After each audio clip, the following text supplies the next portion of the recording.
TNT theme, classic TNT theme throughout the regular season back in the 90s and the playoffs. So if you guys don't know about that, Google that, please. That's some old school basketball, Tuesday, Thursday night games on TNT. Of course, the playoffs, best out of three. Back then, the first round was best out of three. Best out of five. Best out of five back then. Those were the days. But I'm not going to reminisce about that too much. But what I am going to stick to the objective here, and that's the play-in tournament. This episode today of Unscripted 101 is going to be about the play-in and the play-in only. After that, once the play-in is complete and it has commenced, then we're going to get into the playoffs, which will be another show. But let's get with the play-in right now. Let's start with the Western Conference. 9th seed Sacramento, 10th seed Dallas. Two teams that have had a lot of things happen. Coaches fired, superstars being traded on both sides, all that crazy stuff. Dallas has got Jason Kidd. They got Anthony Davis. Sacramento's got Doug Christie and Sabonis, and an inconsistent Malik Monk, who got paid very well. Congratulations on the check. I like that. But as far as the play and not being a legit star, as far as I'm concerned, a good player, but he's not going to be enough. 10 seed Dallas is my pick. Jason Kidd, and of course Anthony Davis, who when he's big time, he's big time. They will advance. They're going to be beating Sacramento, and they will await the winner of Golden State, who always likes to see the play-in, and Memphis. So again, Steph is playing in the play-in. Steph is going into the playoffs as a 7th seed. So then Dallas will be going to Memphis. Well, guess what? Dallas advances to the playoffs as the 8th seed. I just have this feeling, maybe I'm wrong, and if I'm wrong, I'm wrong, but I think Anthony Davis and Jason Kidd are going to get it done. They're just two bigger guys who understand the moment. When Anthony Davis is healthy, he could become a top 5 player in the league. Don't get it twisted. Don't get caught up with him and LeBron and all the little highlight stuff and injuries and all that other hoopla crap. Anthony Davis healthy, he's my guy for this situation. Anthony Davis over John Morant, yes.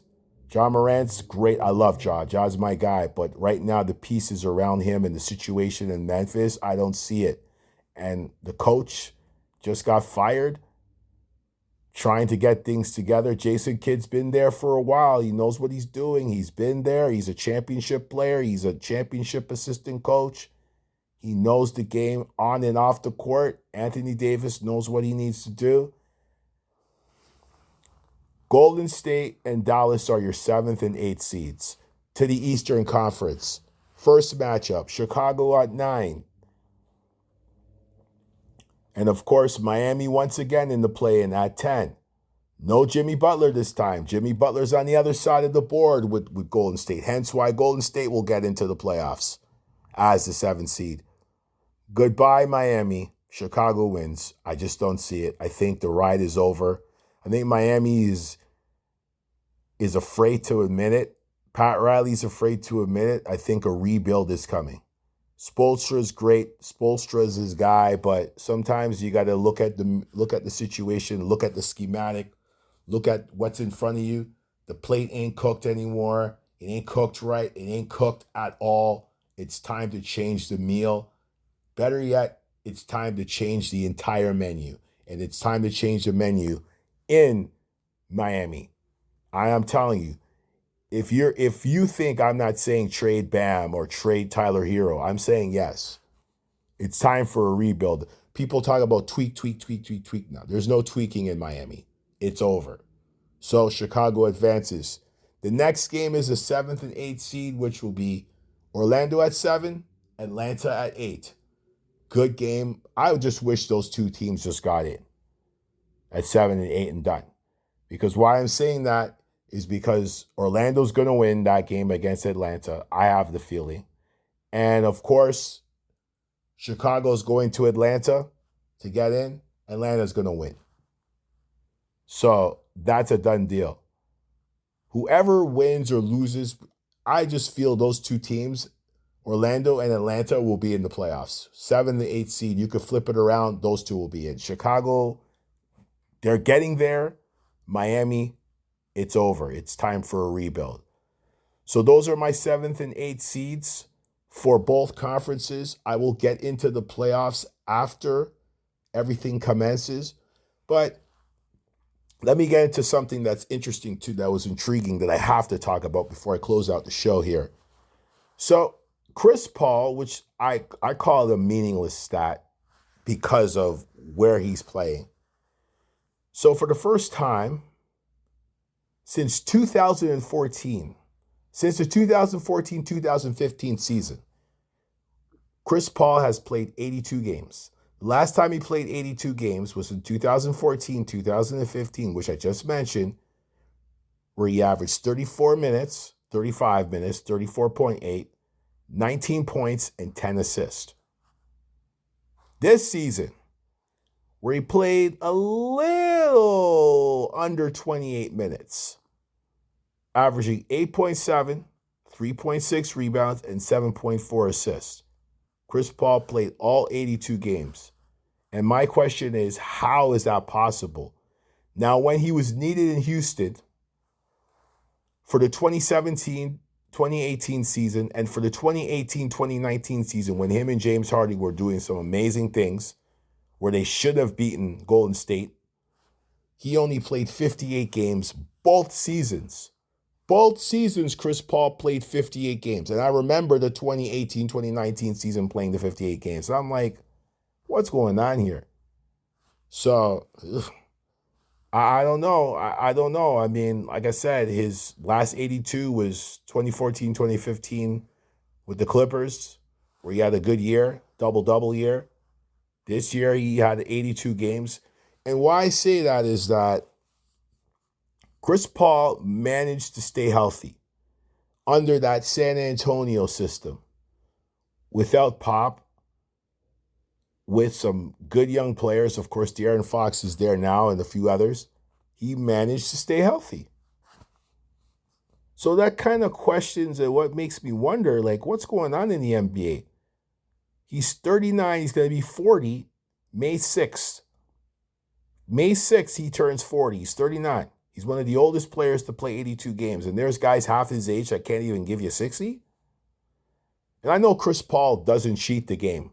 Yes, he had his 258-game seasons with Houston, and those are legitimate injuries. He doesn't try to cheat the game, and that's the one thing I'm going to say about Chris Paul. Shout out to Chris Paul again. He doesn't cheat the game. Yeah, he's a little dirty. Yeah, he's a little bit of a weasel or whatever. We've seen weasels all our career. Anybody, all your basketball watching career, most of us, we've seen weasels.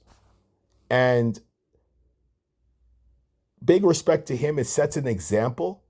But a lot of these young players, like guys like Malik Monk and other guys, and yeah, I'm calling names because there's a bunch of guys, there's a list of guys who have been called out, not by media, by scouts and trainers who have disclosed themselves. Some of them have called themselves out for guys who, I don't want to sit. So Chris Paul is set the standard.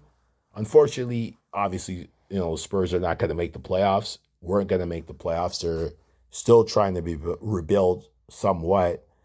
But yeah, so that was a good thing. So shout out to Chris Paul. It's kind of nice to hear somebody actually playing their 82 games.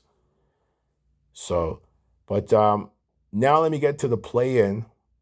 Why I think the play-in is good for basketball, especially the NBA now. Because it kind of shows you but who's desperate. And when I say this, when it first came out, I'm like, oh my gosh, Adam Silver with another stupid idea. I was like, oh my gosh, man. Adam Silver, really?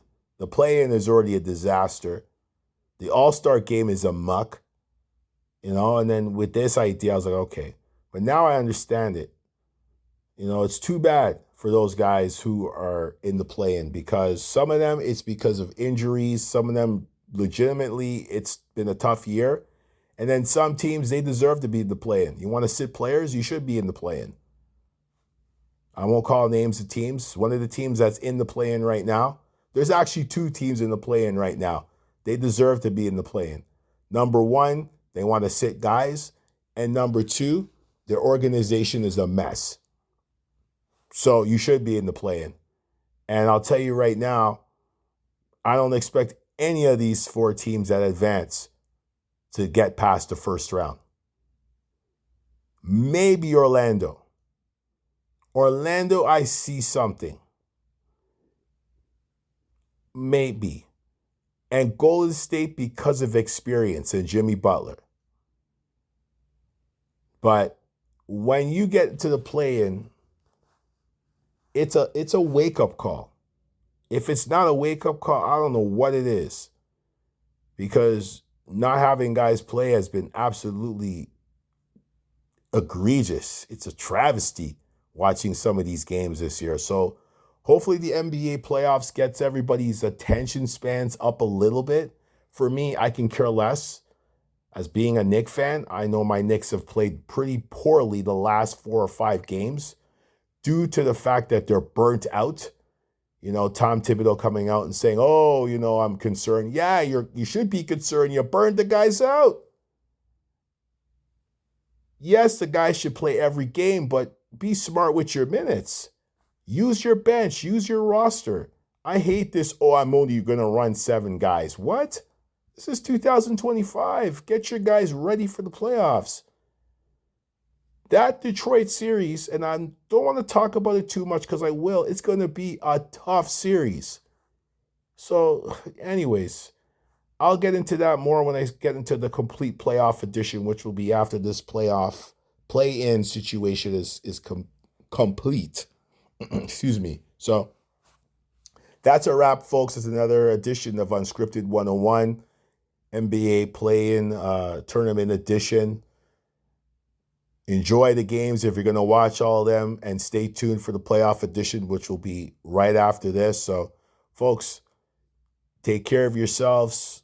Good morning, good afternoon, good day, good night, wherever you are in the world, wherever you're listening to this podcast. This is the Pod Show by Beat Fact Music. Respect.